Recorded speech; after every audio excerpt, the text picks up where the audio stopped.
So, first of all, I'm going to start with you.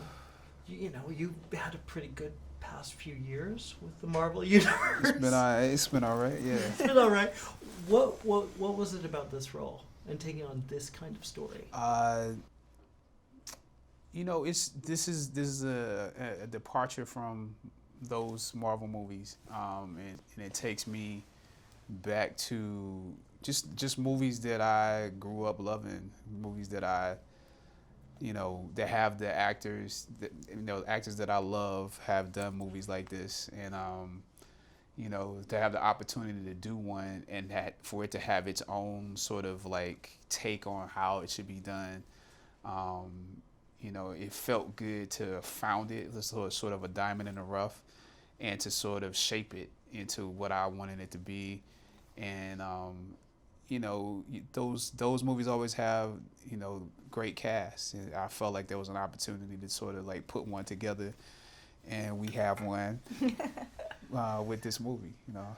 And you've had an incredible year.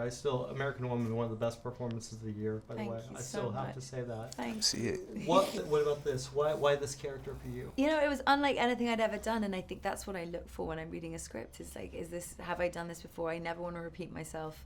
I'd never had anything like this come to me. I don't think people see me as that, and Chadwick had a big hand in that. I was so excited at the idea of working with him. And also taking a look behind the veil of whatever the New York police force is, playing a narcotics detective. Like, that's such an interesting life. So to get to train with real cops and look behind, the curtain of that world was just too exciting to not do. Well, what I like about movies like this is there's that timeline. It's like, okay, you have to do this right now. Do you feel that as actors? Do you feel when you're doing a scene where you know, okay, this is the goal, we have to get these guys before they leave? Do you feel that? Do you feel that intensity while shooting ever? You feel it at times. I think, you know, once it's said, once in other words the clock has been put on it, then you're faced, for instance, with the challenge of, do I play that pace in this scene, or is it more interesting if now, instead of running over there, I walk and make everybody feel the tension, or you know, am I gonna stand here and think for like 10 seconds while everybody else wants to move? Because that's, you know, my character knows that by moving slow, I move fast.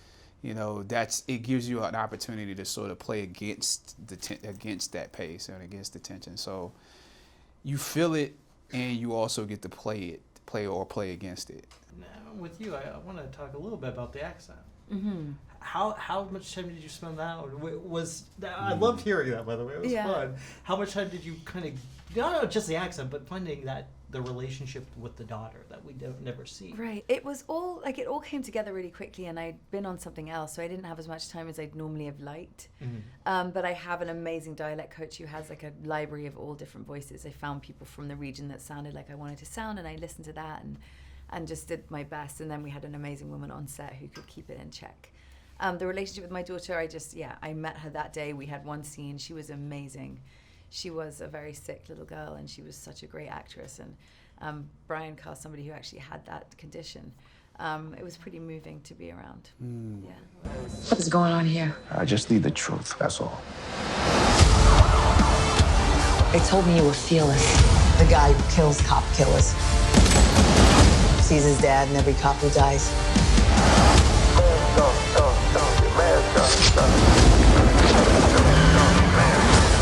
Nobody approach him. He's mine.